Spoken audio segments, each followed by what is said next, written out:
अगले दिन आयत कॉलेज गई तो उसने देखा सब लड़कियां कल हुए आर्यन शाह के लाइव कॉन्सर्ट के बारे में बातें कर रही है। आयत चिढ़कर बड़बड़ाती हुई क्लासरूम में चली गई और वहां पर भी आर्यन शाह हॉट टॉपिक बना हुआ था।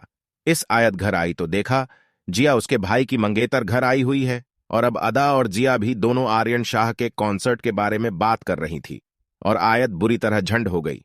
उसने गहरी सांस लेते हुए कहा, उफ, तुम सब मर जाओ आर्यन शाह के चक्कर में। अब अदा ने बाल झटकते हुए हंसकर एक अदा से कहा, हम तो कब से मरे हुए हैं आर्यन शाह पर। अब समीर अंदर आया और कहा, अरे आयत, तुम बेकार में अपना खून फूकती हो। आज के टाइम में कोई ऐसी लड़की नहीं जो आर्यन शाह नाम के वायरस से फ्री हो।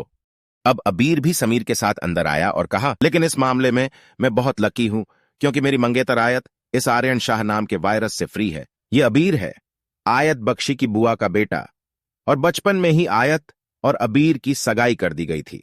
अबीर एक सुलझा हुआ लड़का था और आयत के पापा शब्बीर बख्शी के बराबर में ही अबीर की भी कपड़े की दुकान थी, इसलिए अक्सर वो दोपहर को आयत के घर आ जाया करता था और अदा इस बात का फायदा उठाती थी।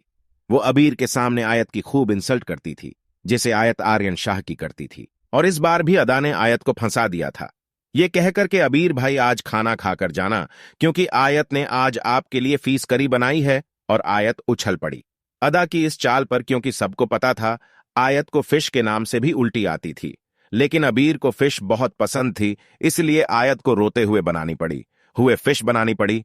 और अदा अपनी बहन को परेशान करके बहुत खुश थी और अबीर के जाते ही दोनों में बाल पकड़ पकड़ कर झगड़ा शुरू हो चुका था और सबका हंसते हंसते पेट दुख रहे थे। ये था आयत बख्शी का हंसता खेलता परिवार।